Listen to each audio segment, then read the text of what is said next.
శ్రీ దేవి నవరాత్రి ఉత్సవాలలో భాగంగా నల్గొండ కేంద్రంలోని శ్రీనగర్ కాలనీ పానగల్ రోడ్డులో గురూజీ నారగోని వెంకన్న ఆకునూరి సత్యనారాయణ ఆధ్వర్యంలో పెద్ద ఎత్తున అన్నదాన కార్యక్రమం నిర్వహించారు. 9 రోజులు దుర్గామాతనే ప్రత్యేక పూజా కార్యక్రమాలు నిర్వహిస్తామని భక్తులు అధిక సంఖ్యలో విచ్చేసి అమ్మవారిని కొలుస్తున్నారన్నారు.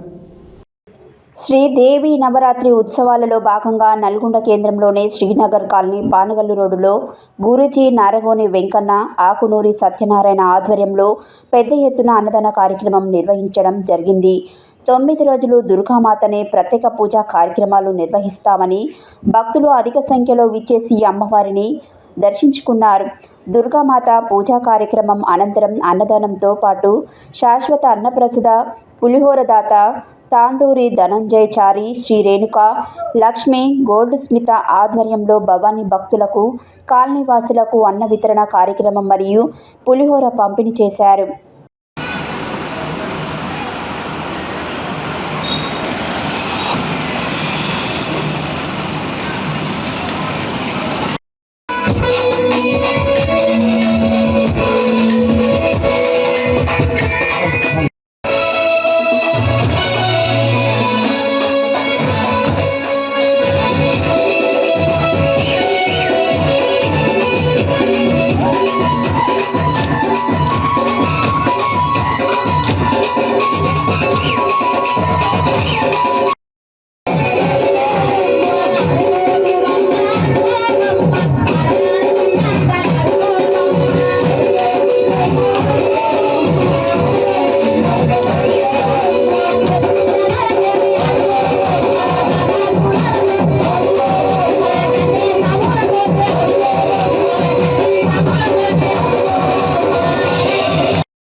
సంవత్సరాల నుంచి ఈ అభయాంజనేయ స్వామి గుడిలో బాగా చేస్తున్నాము.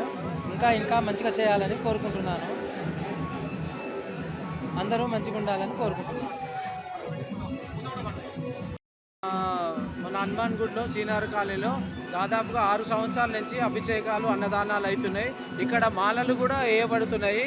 మీ భవాన్లందరూ సహకరించినందుకు జై దుర్గా, జై జై దుర్గా. ఈరోజు దుర్గాదేవి అమ్మవారి 9 రోజుల నవరాత్రుల ఉత్సవం సందర్భంగా ఈరోజు అభిషేకం అన్నదాన కార్యక్రమం జరుగుతున్నది. శ్రీనగర్ కాలనీలో హనుమాన్ దేవాలయంలో ఇప్పుడు 6వ సంవత్సరం ఇప్పుడు మేము దుర్గామాతను నిర్వహించుకోబట్టి కాబట్టి అందరూ మన కాలనీ వాళ్ళంతా సంతోషంగా ఆరోగ్యంగా ఉండాలని అందరం కోరుకుంటాం. అలాగే మన అన్నదాత మన దళితచారి శాశ్వతదాత ఎప్పుడు ప్రతి సంవత్సరం అన్నదానం మన దళితచారిగా చేస్తున్నందుకు ఆయనకు ధన్యవాదాలు చెప్తున్నాము. అట్లాగే మా గురుస్వామి వెంకన్న గురుస్వామి గారికి ధన్యవాదాలు. ఎందుకంటే భవానీ స్వాములు ఈరోజు దాదాపు 1500 మంది 2000 మంది భవానీ స్వాములే ఇక్కడ వచ్చేసి పూజలు చేసి అన్నదాన కార్యక్రమం చేస్తారు. మన ఇక్కడ కూడా మాలలు కూడా 1000 మంది పైనగా 1500 పైగా వేశారు మాలలు. కాబట్టి ఈ గుడి రాను ఇంకా అభివృద్ధి చెందాలని కాలనీ వాళ్ళంతా సహకరించాలని కోరుకుంటూ తీసుకుంటాం.